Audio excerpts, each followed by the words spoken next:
السلام عليكم ورحمة الله وبركاته. الحمد لله رب العالمين، والصلاة والسلام على سيد الأنبياء والمرسلين وعلى آله وأصحابه أجمعين ومن تبعهم بإحسان إلى يوم الدين، أما بعد. قال الله سبحانه وتعالى في كلامه المجيد وفي الفرقانه الحميد: أعوذ بالله من الشيطان الرجيم، بسم الله الرحمن الرحيم. شهر رمضان الذي أنزل فيه القرآن هدى للناس وبينات من الهدى والفرقان. صدق الله العظيم. সম্মানিত দর্শক শ্রোতা, কাছে এবং দূরের দেশে এবং দেশের বাইরে থেকে যারা আমাকে দেখতে পাচ্ছেন, শুনতে পাচ্ছেন, সকলকে জানাচ্ছি আন্তরিক মোবারকবাদ। আজকের আলোচ্য বিষয় হলো পবিত্র মাহে রমাদানকে আমরা কিভাবে স্বাগত জানাবো। রমাদান মাস হলো আল্লাহ রাব্বুল আলামিনের পক্ষ থেকে বান্দার জন্য মনোনীত একটি গুরুত্বপূর্ণ মাস। যে মাসটি 12টি মাসের মধ্যে অত্যন্ত গুরুত্বপূর্ণ, যা রহমত, মাগফিরাত এবং নাজাতের মাস নামে পরিচিত। এই মাসে আল্লাহ রাব্বুল আলামিন তার প্রিয় হাবিবের প্রতি সর্বশ্রেষ্ঠ গ্রন্থ পবিত্র কোরআনুল কারীম নাযিল করেন। অতএব এই মাসের গুরুত্ব সম্পর্কে আমরা সকলেই অবগত রয়েছি। এই গুরুত্বপূর্ণ মাসকে আমরা কিভাবে স্বাগত জানাবো এবং এই মাসকে আমরা কিভাবে নিজেদের নিকট গ্রহণ করে নেব এবং কিভাবে গ্রহণ করা আমাদের ঈমানের দায়িত্ব। রাসূল করিম সাল্লাল্লাহু আলাইহি ওয়াসাল্লাম ও সাহাবায়ে কেরামগণ রমাদান মাসকে বিশেষ গুরুত্ব সহকারে গ্রহণ করতেন।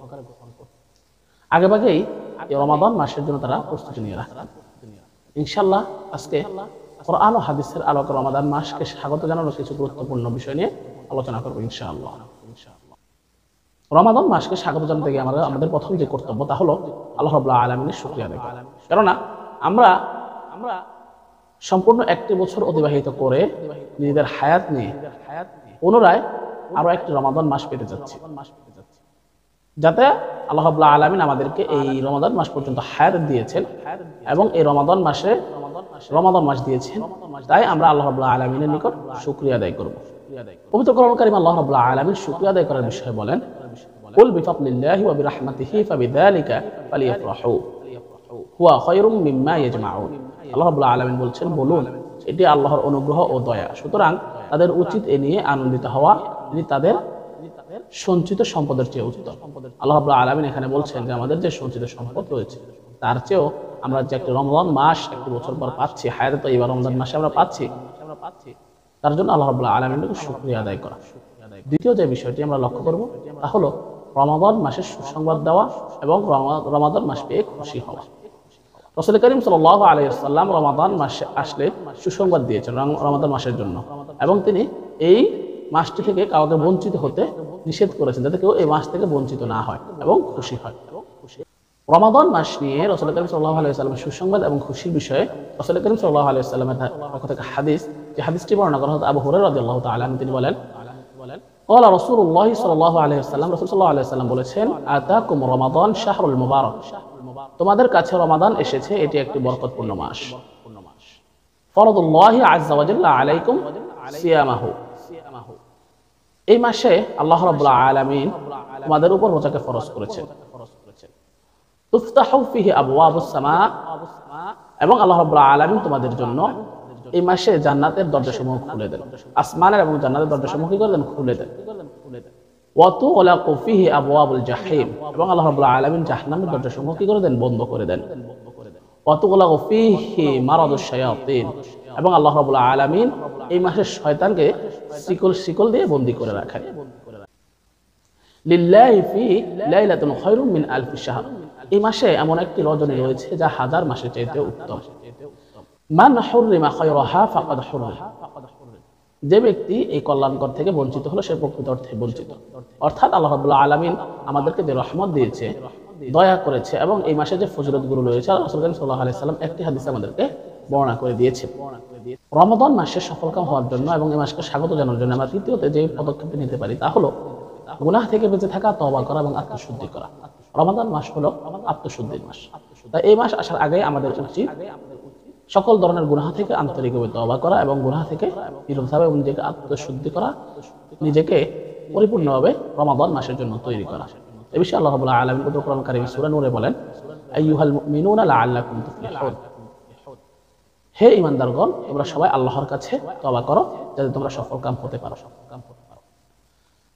এই বিষয়ে রাসূল করিম সাল্লাল্লাহু আলাইহি ওয়াসাল্লামের একটা হাদিস, রাসূল করিম সাল্লাল্লাহু আলাইহি ওয়াসাল্লাম বলেন, ইয়া আইয়ুহান নাস তুবু ইলাল্লাহ ফাইন্নী আতুবু ফিল ইয়াউমি ইলাইহি মিআতু মাররাতান। হে লোকেরা, তোমরা আল্লাহর কাছে তওবা করো, আমি প্রতিদিন তার কাছে 100 বার করে তওবা করি। অর্থাৎ রমাদান মাস আসার পূর্বে আমাদেরকে আত্মশুদ্ধি করে নিতে হবে, তওবা করে নিতে হবে, সকল ধরনের গুনাহের কাছ থেকে নিজেদেরকে বিরত করে নিতে হবে, যাতে আমরা এই মাসের সর্বোচ্চ সফলতা অর্জন করতে পারি। রমাদান মাসকে স্বাগত জানানোর ক্ষেত্রে চতুর্থ যে পদক্ষেপটি আমরা নিতে পারি তা হলো রমাদান সম্পর্কে, রোজা সম্পর্কে মাসলা মাসাইল এবং ফিকহ সম্পর্কিত যে জ্ঞানগুলো আমাদের থাকা প্রয়োজন সেগুলো অর্জন করা। রমাদান মাস বা রমাদানের রোজা যথাযথভাবে পালন করতে হলে রোজা এবং ইবাদতের মাসলা মাসাইল সম্পর্কে আমাদের জানা অত্যন্ত গুরুত্বপূর্ণ। অতএব আমাদের উচিত রমাদান আসার পূর্বে আমাদের রমাদানের যে ফরজ এবং ফিকহ যে মাসালাগুলো রয়েছে, জরুরি যে মাসালাগুলো রয়েছে সেগুলো অর্জন করে নেওয়া। আর ইলম অর্জনের বিষয়ে রাসূল করিম সাল্লাল্লাহু আলাইহি ওয়াসাল্লামের বক্তব্য হলো, রাসূল করিম সাল্লাল্লাহু আলাইহি ওয়াসাল্লাম ইরশাদ করেন, মান সাহহালা তারিকান ইয়ালতামিসু ফিহি ইলমান সাহহালাল্লাহু বিহি তারিকান ইলাল জান্নাহ। রাসূল করিম সাল্লাল্লাহু আলাইহি ওয়াসাল্লাম বলেন, যে ব্যক্তি জ্ঞান অন্বেষণের জন্য কোনো পথ অবলম্বন করে, আল্লাহ তার জন্য জান্নাতের পথ সহজ করে দেন। অর্থাৎ আমরা যদি নিজের রোজাকে, নিজের রমাদানকে সুন্দরভাবে পরিপাটিভাবে পালন করার জন্য যদি জ্ঞান অন্বেষণ করি, আল্লাহ রাব্বুল আলামিন আমাদেরকে জান্নাত সহজ করে দিবেন। 5 নম্বরে আমরা রমাদানকে স্বাগত জানানোর জন্য যে পদক্ষেপটি নিতে পারি তা হলো কোরআনের সাথে সম্পর্ক দৃঢ় করা।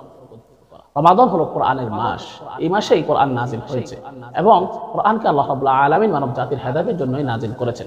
এই বিষয়ে আল্লাহ রাব্বুল আলামিন পবিত্র কোরআন কারিমে বলেন, শাহরু রমাদান আল্লাযী উনজিলা ফীহিল কুরআন হুদাল লিন-নাস। রমাদান মাস হলো সেই মাস যাতে কোরআন অবতীর্ণ হয়েছে, যা মানুষের হেদায়েতের জন্য হেদায়েত স্বরূপ হিসেবে আল্লাহ রাব্বুল আলামিন নাজিল করেছেন। অর্থাৎ কোরআনকে আল্লাহ রাব্বুল আলামিন রমাদান মাসে নাজিল করেছেন এবং তা নাজিল করা হয়েছে মানব জাতির হেদায়েতের জন্য। তাই আমাদের উচিত হলো আমরা রমাদানের শুরু থেকে কোরআনের সাথে সম্পর্ক বৃদ্ধি করা, কোরআন তেলাওয়াত করা, কোরআন তেলাওয়াত করতে না পারলে তা শিখে নেওয়া এবং তেলাওয়াত করতে পারলে তা বুঝে বুঝে তেলাওয়াত করা এবং হেদায়েত অর্জন করা, আল্লাহ রাব্বুল আলামিনের নিকট পানাহ চাওয়া। রমাদান মাসকে স্বাগত জানানোর ক্ষেত্রে 6 নম্বরে যে পদক্ষেপ আমরা নিতে পারি তা হলো নফল রোজা এবং নফল ইবাদতের অভ্যাস গড়ে তোলা।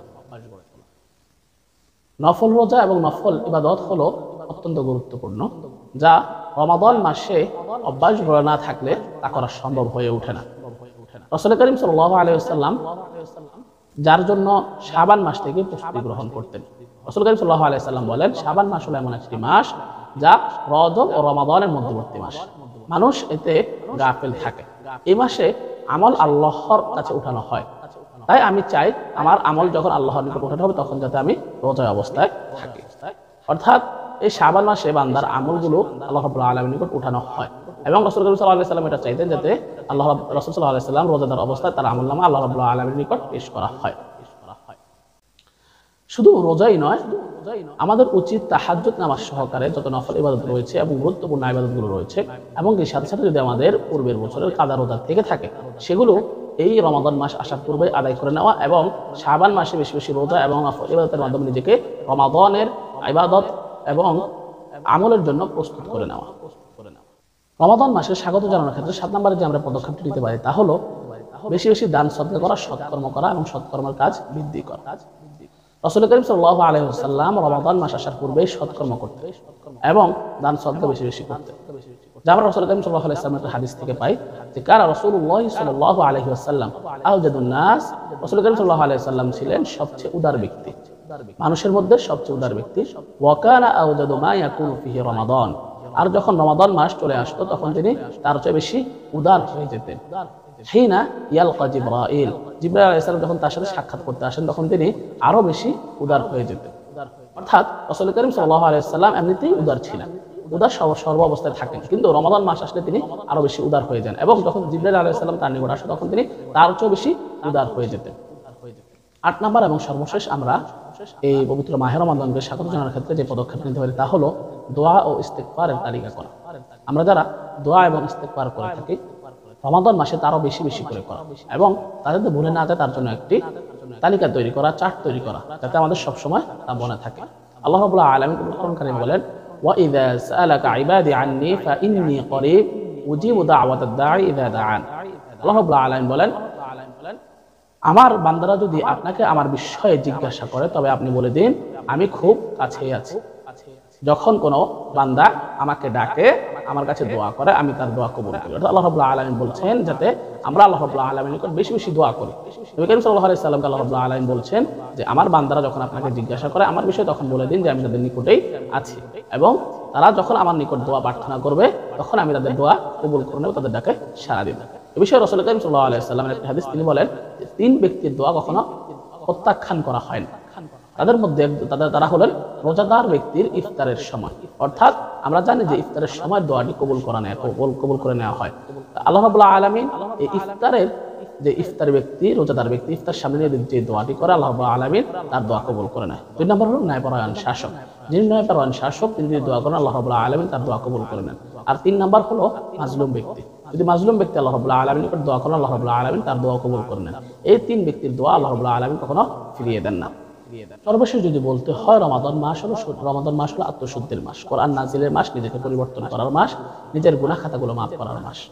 রমাদানকে সঠিকভাবে স্বাগত জানানোর জন্য আমাদের উচিত খুশি আনন্দের সাথে ইবাদতের প্রতি মনোযোগী হওয়া, গুনাহ থেকে ফিরে আসা, কোরআনের সাথে সম্পর্ক তৈরি করা এবং দান সদকা করা এবং বেশি বেশি আল্লাহ রাব্বুল আলামিনের নিকট দোয়া করা যাতে আল্লাহ রাব্বুল আলামিন আমাদেরকে মাফ করে দেন এবং আমাদের জীবনের গুনাহ খাতাগুলোকে মাফ করে দিয়ে তার খাঁটি বান্দা মুত্তাকি হিসেবে আমাদেরকে কবুল করে নেন।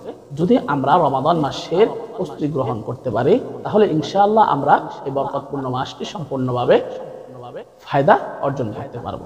অতএব আমরা সকলেই চেষ্টা করবো রমাদান মাসের ফায়দা অর্জন করা, ফায়দা গ্রহণ করা। আল্লাহ রাব্বুল আলামিন আমাদের সকলকে এই ফায়দা, রমাদান মাসের যে ফজিলতগুলো রয়েছে সেই ফজিলতগুলো এবং রমাদান মাসকে সঠিকভাবে স্বাগত জানানোর তৌফিক দান করুক। ওয়া মা আলাইনা ইল্লাল বালাগ।